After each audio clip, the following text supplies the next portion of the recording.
122 फरीदपुर विधानसभा में बढ़ी राजनीतिक सरगर्मियां। सेवानिवृत्त शिक्षा निदेशक डॉक्टर महेंद्र देव की सक्रियता चर्चा में। वर्ष 2027 के उत्तर प्रदेश विधानसभा चुनाव को लेकर 122 फरीदपुर अनुसूचित जाति आरक्षित विधानसभा में राजनीतिक गतिविधियां तेज होती दिखाई दे रही हैं।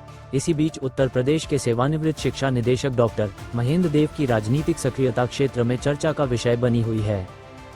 नमस्कार मित्रों, मैं हूं सचिन कुमार। आप देख रहे हैं आरजे न्यूज भारत। जैसा कि आरजे न्यूज भारत के माध्यम से हम लगातार क्षेत्र के सामाजिक, प्रतिष्ठित और राजनीतिक लोगों के विषय में जानकारी प्राप्त कराते आ रहे हैं। इसी क्रम में आज हम पहुंचे हैं उत्तर प्रदेश जिला बरेली की 122 फरीदपुर विधानसभा में। और फरीदपुर विधानसभा से भारतीय जनता पार्टी से प्रबल दावेदार डॉक्टर महेंद्र देव, जो कि सेवानिवृत्त शिक्षा निदेशक हैं उत्तर प्रदेश से। आइए बातचीत करते हैं। नमस्कार, आरजे न्यूज में आपका बहुत बहुत स्वागत है सर। धन्यवाद। तो अब जैसे कि फरीदपुर विधानसभा से चुनाव की तैयारी कर रहे हैं और भारतीय जनता पार्टी से चुनाव लड़ने की तैयारी है आपकी, तो फरीदपुर विधानसभा में किस तरह की समस्याओं को देखते हुए आपने चुनाव लड़ने का मन बनाया? विधानसभा में समस्याओं को लेके चुनाव लड़ने का एक एंगल है, सारा एंगल नहीं है। मैंने चुनाव लड़ने का अपना मन इसलिए स्थिर किया है कि मैं एक विधायक के रूप में बहुत अच्छे ढंग से अपने क्षेत्र के लिए, अपनी जनता के लिए काम करता हूँ। समस्याओं को लेके मैं प्रतिक्रिया किया कि भाई मुझे इलेक्शन लड़ना, इस तरह का दृष्टिकोण मेरा नहीं है। सामान्यतः सभी विधायकगण और खासकर सत्तारूढ़ पार्टी के जो विधायकगण हैं वो सब अच्छा काम करते हैं, कोशिश करते हैं कि बेहतर काम हो। और जहाँ तक समस्याओं की बात है, सरकार तमाम अच्छे काम कर रही है, केवल उनको इम्प्लीमेंट क्रियान्वयन के नहीं प्रभावी ढंग से हो पाता। इस कारण से जो है वो जनता तक नहीं पहुंच पाते हैं। मेरा विधायक के रूप में ये हमेशा प्रयास रहेगा कि जो सरकार की योजनाएं हैं वो ईमानदारी से सामान्य जनता तक पहुंच सके। जैसा कि सर 122 विधानसभा में भारतीय जनता पार्टी के ही अभी जो रहे विधायक स्वर्गीय श्री श्याम बिहारी जी, उनका कार्यकाल कैसा रहा, किस तरह के विकास कार्य उन्होंने कराया, इसके विषय में जानकारी है आपके लिए? स्वर्गीय श्याम बिहारी जी के प्रति मैं अपनी श्रद्धांजलि व्यक्त करता हूं। उनका आकस्मिक निधन निश्चित रूप से क्षेत्र के लिए एक क्षति हुई है और एक बौद्धिक वर्ग के हमारे साथी रहे हैं, हमारे मित्र भी रहे हैं। और कार्यकाल के बारे में टिप्पणी मैं इसलिए नहीं कर सकता कि ये टिप्पणी करने का अधिकार यहाँ की जनता को, मुझे नहीं है, क्योंकि मैं लखनऊ में काम करता रहा और यहाँ मैंने एक दूसरा उनके जो सुपुत्र हैं वही प्रयास कर रहे हैं।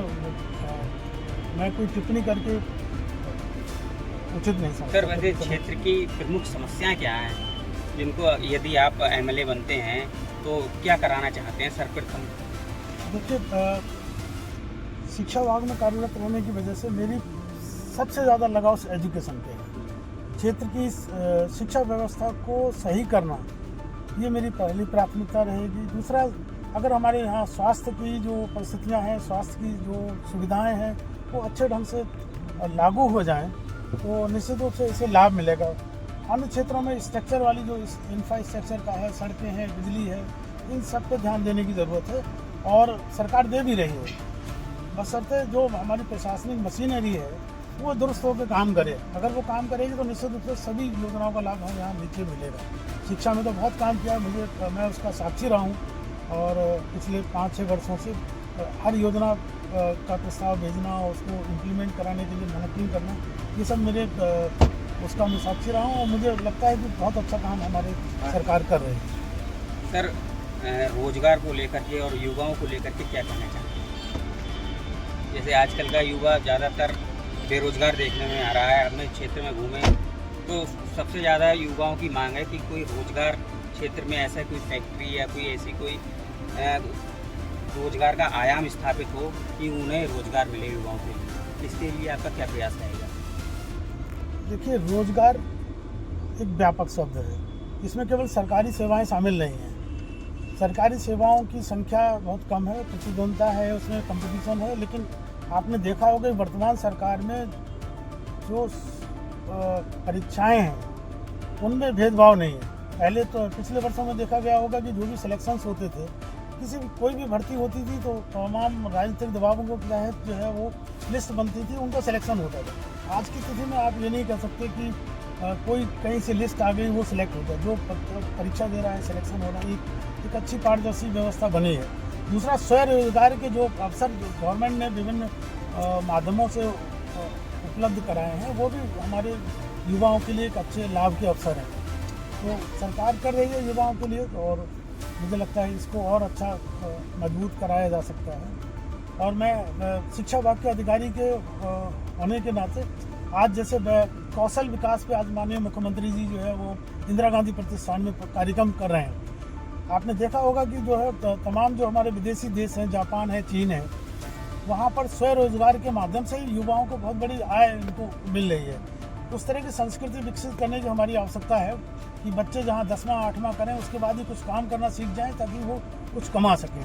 ये मैं अभी थोड़े दिन पहले लंदन गया था, मेरा बेटा वहाँ रहता है, मैंने देखा वहाँ बच्चे पढ़ रहे हैं, बच्चे यहाँ के ही बच्चे पढ़ रहे हैं और वहाँ किसी रिटेल शॉप पे या किसी अच्छे स्टोर पे काम कर रहे हैं, वहाँ से अर्निंग भी कर रहे हैं, स्टडी भी कर रहे हैं। लेकिन ये कल्चर हमारे भारतवर्ष में, हमारे उत्तर प्रदेश में विकसित करने की आवश्यकता है।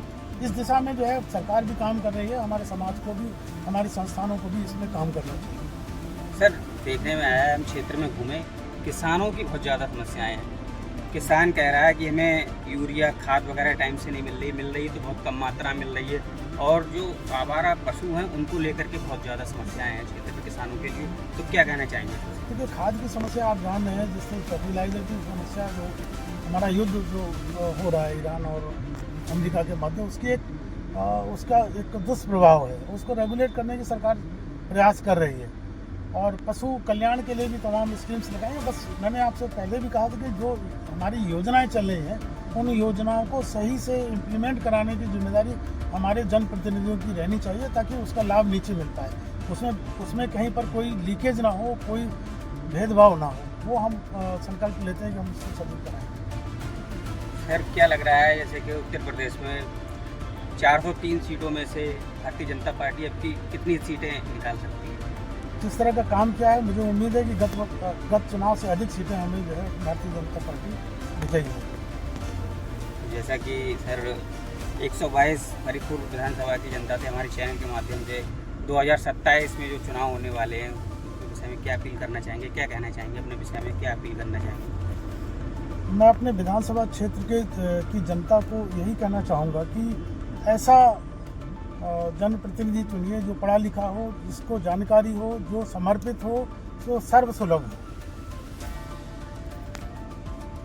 बहुत बहुत धन्यवाद। तो ये थे हमारे साथ 122 फरीदपुर विधानसभा से संभावित प्रत्याशी डॉक्टर महेंद्र देव जी, जिन्होंने पूर्ण रूप से अपने विषय में जानकारी दी और फरीदपुर विधानसभा के विषय में भी जानकारी दी और आगे इनकी क्या क्या प्राथमिकताएं रहेंगी उस विषय में भी उन्होंने बताया। और लगातार खबरों के साथ बने रहिए, देखते रहिए आरजे न्यूज़ भारत। मैं हूँ आपके साथ संवाददाता सचिन कुमार।